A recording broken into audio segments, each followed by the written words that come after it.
Firoz Gandhi college Hindi विभाग द्वारा संचालित ऑनलाइन कक्षाओं में आपका स्वागत है। मैं हूं डॉक्टर संतोष पांडे।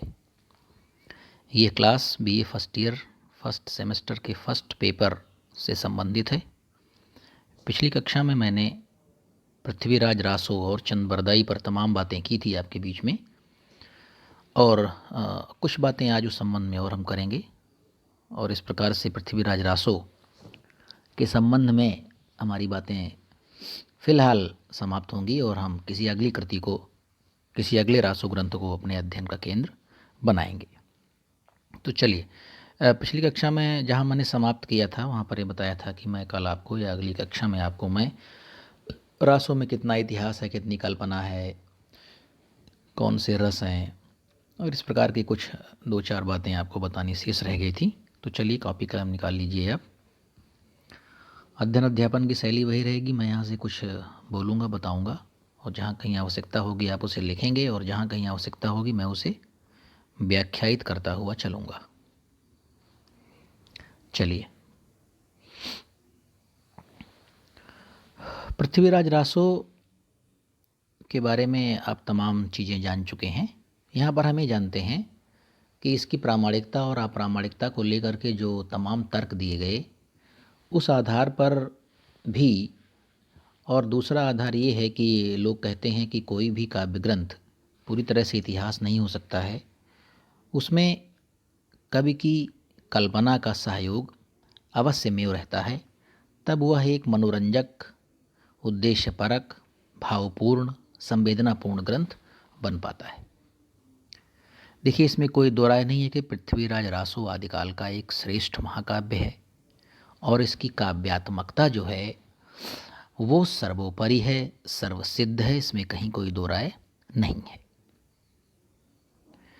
पृथ्वीराज रासो में जो कुछ घटनाएं हैं, या जो कुछ ऐसी तिथियां हैं, या कुछ ऐसे पात्र हैं जो इतिहास से मेल नहीं खाते हैं, तो होता क्या है कि जब कोई कवि इतिहास की कोई सामग्री को आधार बना करके कोई काव्य ग्रंथ लिखता है या उसकी रचना करता है, उसका सृजन करता है, तो वह ऐसी घटनाओं का भी वर्णन करता हुआ चलता है जिनका वर्णन इतिहास में नहीं होता है। ये घटनाएं कवि की कल्पना की अपनी उपज होती हैं। इस प्रकार कवि इतिहास और कल्पना के मिश्रण से ही काव्य की रचना करता चलता है। तो इस प्रकार का जो काव्य लिखा जाता है वह ऐतिहासिक काव्य कहलाते हुए भी इतिहास और कल्पना दोनों का मणिकांचन योग उसमें रहता है। कभी कभी होता क्या है कि प्राचीन इतिहास की घटनाएं स्पष्ट तथा अधूरी होती हैं, कुछ घटनाएं अज्ञात होती हैं, कुछ घटनाओं को चर्चा में कुछ घटनाएं चर्चा में नहीं आ पाती हैं, दब जाती हैं। कुछ घटनाएं लोगों की ज़बान पर रहती हैं, जो ब्लैक एंड वाइट में किसी कागज़ पर नहीं लिखी होती हैं। इसलिए कवि अपनी ओर से कुछ पात्रों की कल्पना करके कई घटनाओं का विवरण अपनी कल्पना से प्रस्तुत कर देता है। यहाँ पर यह ध्यान देने की ज़रूरत है कि कवि की कल्पना इतिहास के पात्रों के व्यक्तित्व एवं उसके चरित्र के अनुकूल ही होनी चाहिए। कल्पना ऐसी नहीं होनी चाहिए कि इतिहास में जिस चरित्र का वर्णन किया गया है उसके एकदम खिलाफ चली जाए, या कोई खलनायक है तो उसे आप नायक बना दें, या कोई नायक है तो उसे आप खलनायक बना दें, या कोई बहुत ईमानदार है तो उसे आप बहुत बेईमान सिद्ध कर दें, कोई बहुत सच्चरित्र वाला है तो उसे आप दुष्चरित्र वाला सिद्ध कर दें। ऐसा नहीं कर सकते। कवि की कल्पना, साहित्य के जो चार तत्व मैंने आपको प्रारंभ में ही बताए थे कि भाव, कल्पना, बुद्धि, विवेक या शैली। तो कल्पना जो है उसको कंट्रोल करने के लिए बुद्धि और विवेक नाम का एक अंकुश रहता है कवि के ऊपर। तो वह इतनी भी कल्पना नहीं कर सकता है कि वह इतिहास को उलट दे। तो यहाँ पर ये बात हमें समझने की आवश्यकता है कि कवि की कल्पना जो होती है वह इतिहास के पात्रों में जो व्यक्तित्व होते हैं या जो चरित्र होते हैं वो उनके अनुकूल ही होती है। कवि द्वारा वर्णित घटनाएं ऐतिहासिक घटनाओं की पूरक हो जाती हैं। इतिहास में कुछ घटना है उसका आगे का जिक्र नहीं है तो कवि अपनी कल्पना से उसमें कुछ जोड़ घटा देता है, उसे काव्य के लायक बना देता है। वहाँ पर वो इतिहास है और यहाँ पर ये कविता होती है। यही कारण है कि जो कल्पित घटनाएं होती हैं वो काव्य में अलग से दिखाई पड़ने लगती हैं, क्योंकि वो इतिहास में होती नहीं है। लेकिन उन्हें कुछ इस प्रकार उस कविता में या उस काव्य ग्रंथ में सम्मिलित होना चाहिए कि वे कभी लगे ना कि इन्हें अलग से प्रक्षेपित कर दिया गया है या अलग से उठा करके डाल दिया गया है। कथा प्रवाह में कवि की जो कला होती है वह उसे ऐसा मिश्रित कर देती है कि कभी आपको ये भान ही नहीं होता है कि यह ऐतिहासिक है या नहीं है, ये तथ्य इतिहास से मेल खाता है या नहीं खा रहा है। कुछ पात्र, कुछ ऐसी घटनाएं होती हैं जो ना तो इतिहास में प्राप्त होती हैं और ना कवि अपनी ओर से उनकी कल्पना करता है। फिर भी ऐसे पात्रों और घटनाओं का समावेश ऐतिहासिक काव्य में हो जाता है। ये घटनाएं ऐतिहासिक नहीं हैं, लेकिन लोक जीवन में चलती रहती हैं, किंवदंतियों के रूप में चलती रहती हैं, किस्सा कहानियों के रूप में चलती रहती हैं।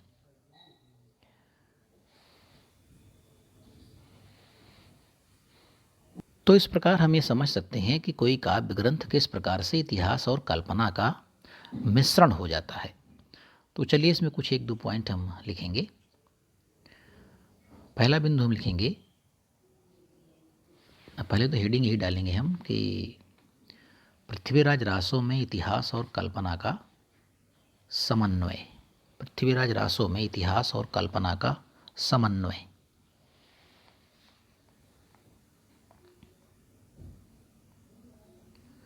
पहला बिंदु लिखेंगे, संयोगिता के साथ पृथ्वीराज का विवाह।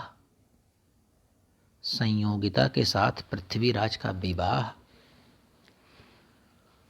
और उसके कारण राजा जयचंद से चौहान की दुश्मनी, राजा जयचंद से चौहान की शत्रुता,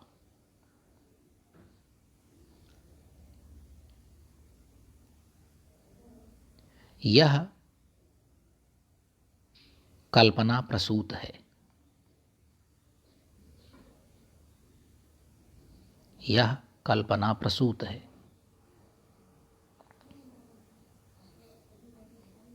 दूसरा पॉइंट लिखेंगे,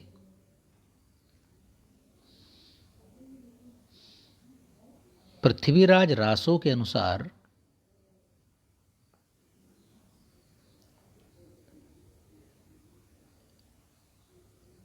पृथ्वीराज पर गोरी द्वारा किए गए 17 आक्रमण, पृथ्वीराज चौहान पर गोरी द्वारा किए गए 17 आक्रमण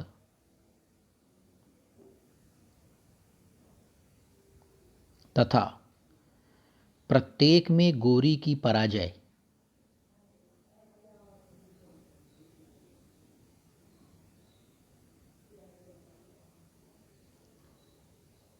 किंतु अंतिम बार पृथ्वीराज को कैद कर लेना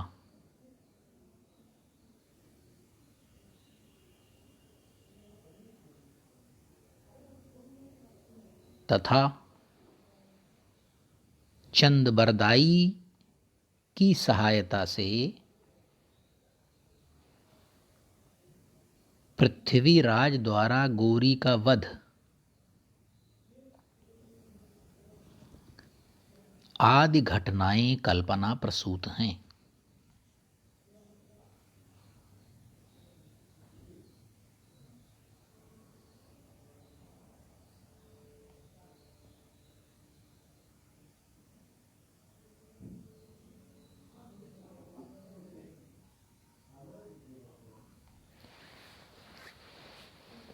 डॉक्टर माता, नेक्स्ट पॉइंट लिखेंगे, डॉक्टर माता प्रसाद गुप्त ने ठीक ही कहा है कि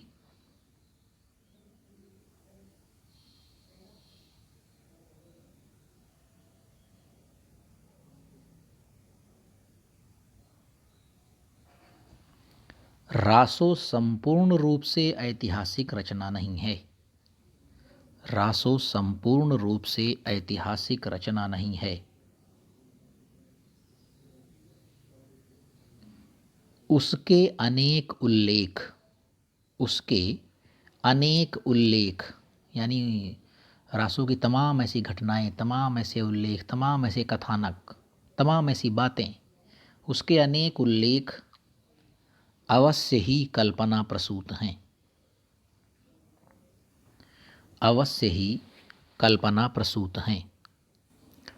अगला बिंदु लिखेंगे, जहाँ तक पृथ्वीराज और शहाबुद्दीन गोरी का संबंध है,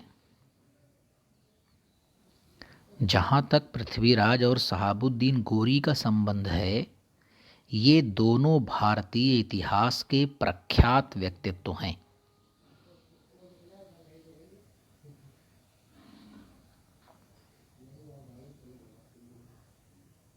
ये दोनों भारतीय इतिहास के प्रख्यात व्यक्तित्व हैं।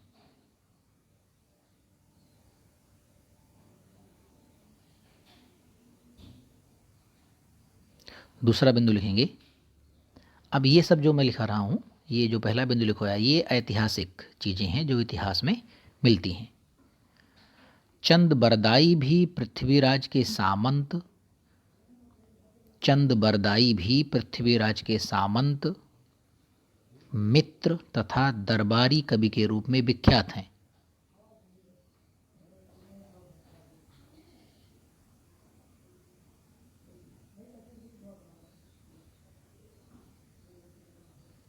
चंद बरदाई भी पृथ्वीराज के सामंत, मित्र तथा दरबारी कवि के रूप में विख्यात हैं।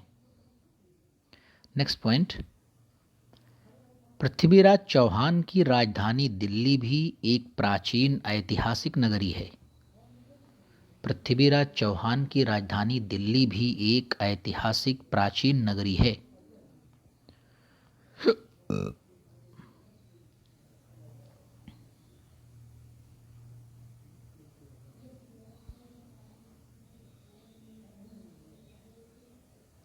नेक्स्ट, गोरी तथा चौहान के दिल्ली में होने वाले भीषण युद्ध, गोरी तथा चौहान के बीच दिल्ली में होने वाले भीषण युद्ध जैसी घटनाएं भी ऐतिहासिक हैं।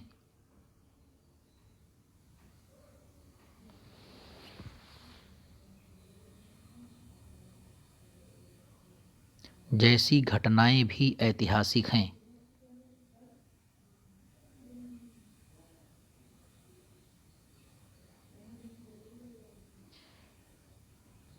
तो इस प्रकार से हम देखते हैं कि इसमें कुछ इतिहास है और कुछ कल्पना है, दोनों का बहुत अद्भुत मणिकांचन योग करके चंद बरदाई जी ने इस ग्रंथ की रचना की। चलिए अब हम आगे चलते हैं और इसमें देखते हैं कि कुछ एक आध दो बातें और करते हैं। देखिए, इस ग्रंथ में वीर रस और श्रृंगार रस, ये दो प्रमुख रस हैं, केंद्र में हैं, और इसके साथ ही भयानक, बीभत्स, रौद्र आदि रसों की भी व्यंजना हुई है। जहाँ कहीं युद्धों का वर्णन है, वो चाहे गोरी का युद्ध हो, कुमोदमणि का युद्ध हो, विजयपाल का युद्ध हो, चौहान का युद्ध हो, सारे युद्धों में, सेना की तैयारियों में, सेनाओं के संबंध में जो भी वर्णन आए हैं, उनमें सब में वीर रस है। और जहाँ कहीं भी प्रेम आदि की चर्चा हुई है, वहाँ पर श्रृंगार रस की योजना हुई है।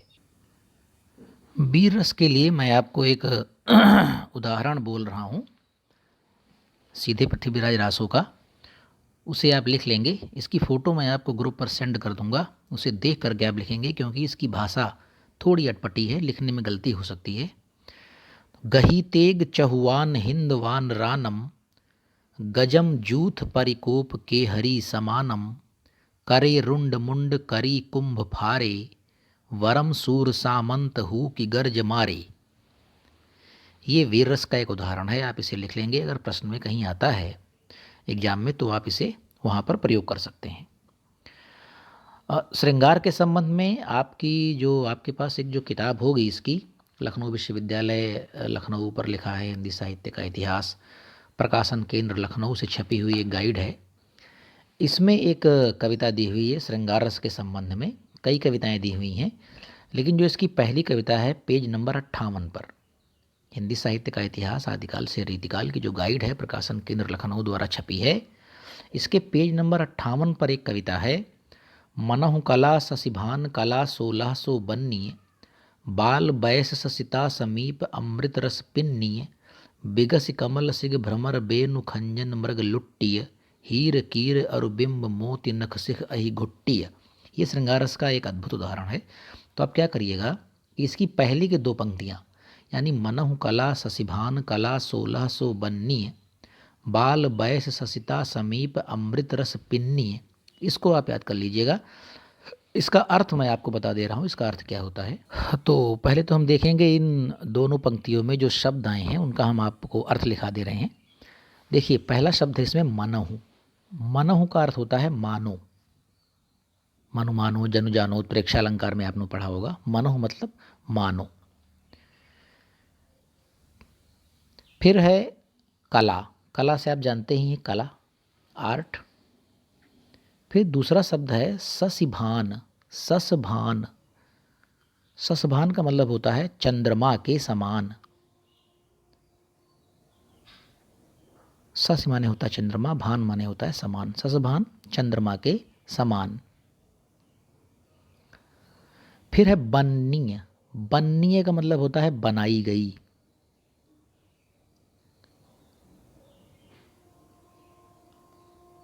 बाल का मतलब होता है बाल्यावस्था या बचपना। बेस का अर्थ होता है आयु, बाल बेस, बेस का अर्थ होता है, बेस का मतलब होता है आयु, वयस्कता, वयस्क, वही है, भ्रंश में हो गया है बेस। ससी चंद्रमा या चांद, समीप मतलब पास, ता मतलब उसके, उसके, पिन्नी मतलब पी रहा हो, पिन्नी मतलब पी रहा हो, और अमृत मतलब अमृत, जैसा आप जानते हैं अमर हो जाना जिसको पी करके, वो अमृत। अब इसका संपूर्ण अर्थ क्या होगा देखिए, मनहु कला ससभान कला 1600 बन्नी। कवि जो है वह पद्मावती के नक्शिख सौंदर्य वर्णन करता हुआ ये कह रहा है कि पद्मावती को देखकर ऐसा लगता है मानो वो चंद्रमा की कला है। मनहु कला ससभान, मानो वो चंद्रमा की कला है। ऐसा प्रतीत होता है मानो चंद्रमा की 16 कलाओं द्वारा उसे बनाया गया है। देखिए चंद्रमा की 16 कलाएं होती हैं, तो क्या कह रहा है कि मनहु कला ससभान, ऐसा लगता है मानो पृथ्वी पद्मावती चंद्रमा की कला है, कला की तरह वो प्रतीत होती है, मानो वो चंद्रमा की कला है। और ऐसा प्रतीत होता है कि वो जो कला है वो 16 कलाओं से बनी है। पृथ्वी पद्मावती का जो सौंदर्य है वह चंद्रमा की 16 कलाओं से बना है। मतलब भाव ये है कि वो चंद्रमा के समान सुंदर है। फिर दूसरी पंक्ति क्या है कि बाल बैस ससिता समीप, अभी वो बाल्यावस्था में है। बाल बैस, बाल मतलब बचपना, बैस मतलब आयु, उसकी जो आयु है वह अभी बाल्यावस्था की है। उसके अद्वितीय सौंदर्य को देखकर ऐसा प्रतीत होता है मानो चंद्रमा उसके पास आकर उसके सौंदर्य रूपी अमृत का पान कर रहा हो। बाल बैस बचपना है, अवस्था उसकी बचपना की है, बाल्यावस्था की है। ससिता समीप, चंद्रमा उसके समीप आ जाता है, आ गया है क्या करने के लिए, अमृत रस पिन्नी, उसके सौंदर्य रूपी अमृत के रस को पीने के लिए चंद्रमा उसके पास आ गया है। तो इस प्रकार से कवि के कहने का ये पूरी तरह से अभिप्राय ये है कि उसका सौंदर्य चंद्रमा के समान है और बहुत अत्यंत खूबसूरत है। उसका सौंदर्य चंद्रमा की 16 कलाओं से मिल करके बना है, इत्यादि भाव चंद्रवरदाई इसके संबंध में कहना चाहते हैं। तो मैंने इसको अर्थ बता दिया ताकि आपको याद रहे। मनहु कला ससभान कला 1600 बन्नी, बाल बैस ससिता समीप अमृत रस पिन्नी। मैं पुनः याद दिला दूं आपको कि ये हिंदी साहित्य का इतिहास आदिकाल से रीतिकाल प्रकाशन केंद्र लखनऊ की जो गाइड आपको मिली होगी बाजार से, मार्केट से, उसके पेज नंबर 58 पर यह लिखा हुआ है। आप इसे याद कर लीजिएगा और दूसरा जो मैंने आपको बताया है उसकी एक फ़ोटो मैं भेज दूंगा, उसे भी आप याद कर लेंगे ताकि कभी आवश्यकता पड़े तो आप एग्ज़ाम में इसे लिख सकें। चलिए, हाँ, अब थोड़ी भाषा शैली पर बात कर लेते हैं। देखिए, चंद ने पृथ्वीराज रासो की भाषा को खड़ भाषा कहा है। ठीक, इसके संबंध में एक श्लोक आता है कि उक्ति धर्म विशालस्य राजनीतिम नवम रसाह खड़ भाषा पुराणम चा कुरानम कथितम मया। ये भी पेज नंबर 59 पर है, अगर आप चाहें तो इसे याद कर ले। अच्छे विद्यार्थी को चाहिए कि उसे याद कर ले। उक्ति धर्म विशालस्य राजनीतिम नवम रसाह खड़ भाषा पुराणम चा कुरानम कथितम मया। अब ये खड़ भाषा क्या है? खड़ भाषा से क्या तात्पर्य है? खड़ भाषा से तात्पर्य ये है कि 6 भाषाओं का मिश्रण है इसमें। ये 6 भाषाएं कौन सी हैं? ये संस्कृत, प्राकृत, अपभ्रंश, अरबी, फारसी और तुर्की आदि भाषाओं के मेल को खड़ भाषा कहा गया है। बाद में विद्वानों ने जो रिसर्च किया उस आधार पर यह बताया कि ऐसी ये 6 भाषाएं हैं जो रासों में प्रमुख रूप से मिलती हैं। अब इसमें छंदों के बारे में बात कर चुका हूँ कि छप्पै छंद इनका बड़ा प्रिय छंद था, छप्पै छंदों का इन्हें राजा कहा जाता है, आदि सब बातें हो गई हैं। तो लगभग पूरी बातें मैंने चंद बरदाई और पृथ्वीराज रासो के संबंध में कर ली हैं। अब हमारा अगला ग्रंथ रासो ग्रंथ का आता है बीसल देव रासो। आप लिखेंगे बीसल देव रासो। अब अन्य जो भी रासो ग्रंथ आएंगे उनके संबंध में बहुत संक्षेप में हम लोग बात करेंगे, क्योंकि रासो ग्रंथों में सर्वप्रमुख और सबसे बड़ा ग्रंथ महाकाव्य की संज्ञा इसे दी गई है, वो चंद बरदाई का पृथ्वीराज रासो है। इसलिए उस संबंध में हमें थोड़ा डिटेल से बात की है, लेकिन आगे आने वाले सभी रासो ग्रंथों को हम बहुत संक्षेप में उस संबंध में बात करेंगे। तो आप लिखिए, हेडिंग डालिए बीसल देव रासो। बीसल देव रासो। रचनाकार का नाम लिखेंगे नरपति नाल। नरपति नाल।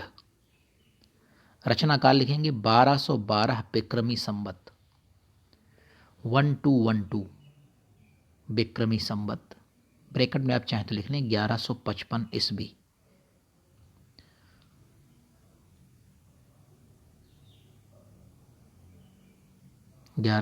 ईस्वी। अगला बिंदु लिखेंगे, इसके रचनाकाल के संबंध में आचार्य रामचंद्र शुक्ल ने इसके रचनाकाल के संबंध में आचार्य रामचंद्र शुक्ल ने बीसल देव रासो के एक पद को प्रमाण के रूप में प्रस्तुत किया है।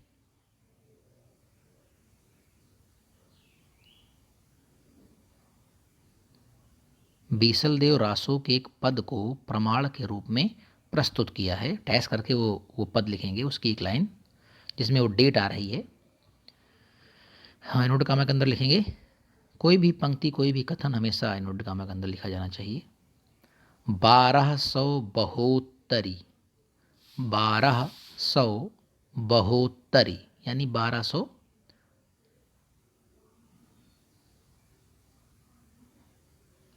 1272 मझारी जेठ बदी नवमी बुधवारी।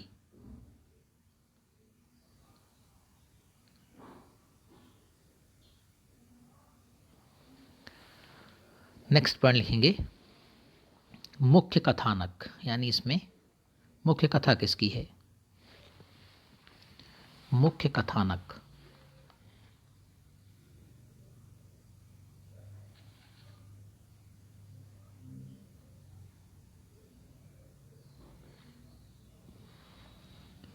इस रचना में अजमेर के चौहान राजा बीसल देव तृतीय इस रचना में अजमेर के चौहान राजा बीसल देव तृतीय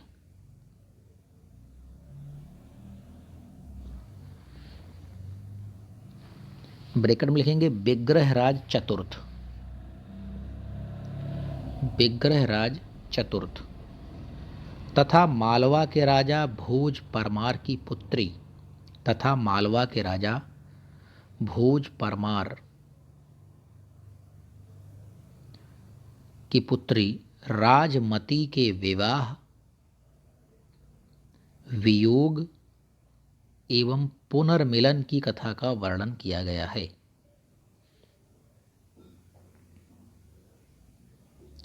एवं पुनर्मिलन का वर्णन किया गया है। इसमें कुल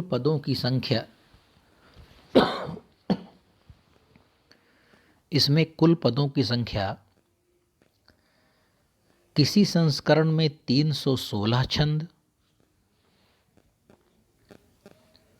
तो किसी संस्करण में 128 छंद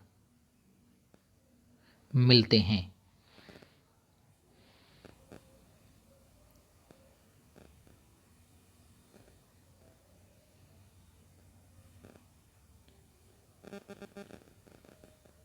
चलिए कुछ अन्य तथ्य इसके बारे में लिखते हैं। इस रचना में वियोग श्रृंगार की प्रधानता है। इस रचना में वियोग श्रृंगार की प्रधानता है। दूसरा बिंदु, पिंगल शैली का अधिक प्रयोग किया गया है।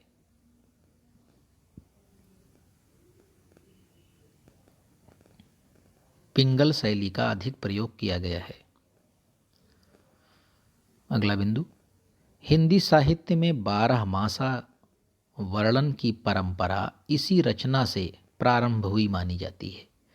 हिंदी साहित्य में 12 मासा वर्णन की परंपरा इसी रचना से हुई मानी जाती है।